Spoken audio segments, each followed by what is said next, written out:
நான் அப்போவே நினச்சேன், என்னடா இந்த ட்ரெண்டிங் பைத்தியம் ட்ரெண்டிங் ஆனால் எல்லாத்தையுமே எடுத்து பண்ணுவாங்களே, இன்னும் இது யாரும் பண்ணலையே நினச்சேன். ஆனால் பண்ணிட்டானுங்க.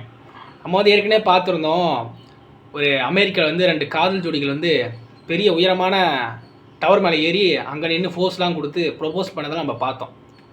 சரி அது அப்படியே முடிஞ்சிரும் அப்படின்னு பார்த்தா, நீங்கள் தான் ஏறுவீங்களா நானும் ஏறுவேன்னு சொல்லிட்டு நம்ம இந்தியாவில் உள்ள வட மாநிலத்தில் ஒரு 2 காதல் ஜோடிகள் ஏறியிருக்காங்க.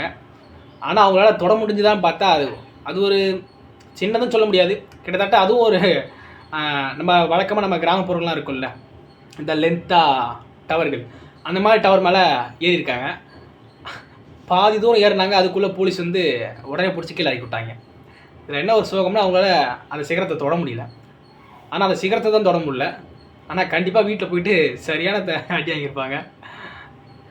என்ன சொல்கிறேன், உங்களோட காதல் முக்கியம்னா அது இதழ் ரீதியாக காட்டாதீங்கப்பா, வேறு ஏதாவது காட்டுங்கப்பா. ஏன்ப்பா அப்படி பண்ணுறீங்க? இது வந்து முட்டாள்தனமான ஒரு விஷயம். ஓகே, அவங்க ஏறிட்டாங்கன்னா ஏறி முடிஞ்சிச்சு, அந்த கதை முடிச்சிடணும். நம்ம ஏறி நமக்கு ஏதாவது ஒன்று ஆச்சுன்னா வச்சுக்கலாம், என்ன ஆகுது? இது பழி யார் மேலே விழுன்னா காதல் மேலே தான் விழும். அந்த பழி எப்படி அந்த விஷயம் ஜெயிச்சதுக்கப்புறமா அந்த காதலை வந்து வெற்றியாக கொண்டாடினாங்க. ஆனால் இந்த விஷயம் உங்களுக்கு தோத்துடுச்சுன்னா ஒட்டுமொத்தமான அந்த காதலோட மனமும் தோல்வி அடைஞ்சிடும். இதனால் காதலர்களுக்கும் ஒரு பெரும் பக்கமாகிடும். அதனால் இந்த விஷயத்தெலாம் குறைச்சிடா, தயவு செஞ்சு இதை பண்ணணுமோ அதை பண்ணுங்கள், இதெல்லாம் வேணாம். காதலிக்கிற கிறுக்கைங்களுக்கு மற்றவங்களை பார்த்தா கிறுக்கு போயில மாதிரி தெரியுமாடா? நீங்களாம் பெரிய காதல் குறிப்பாடா? ஆமாம், காதோல் பண்ணுறீங்களே காதோ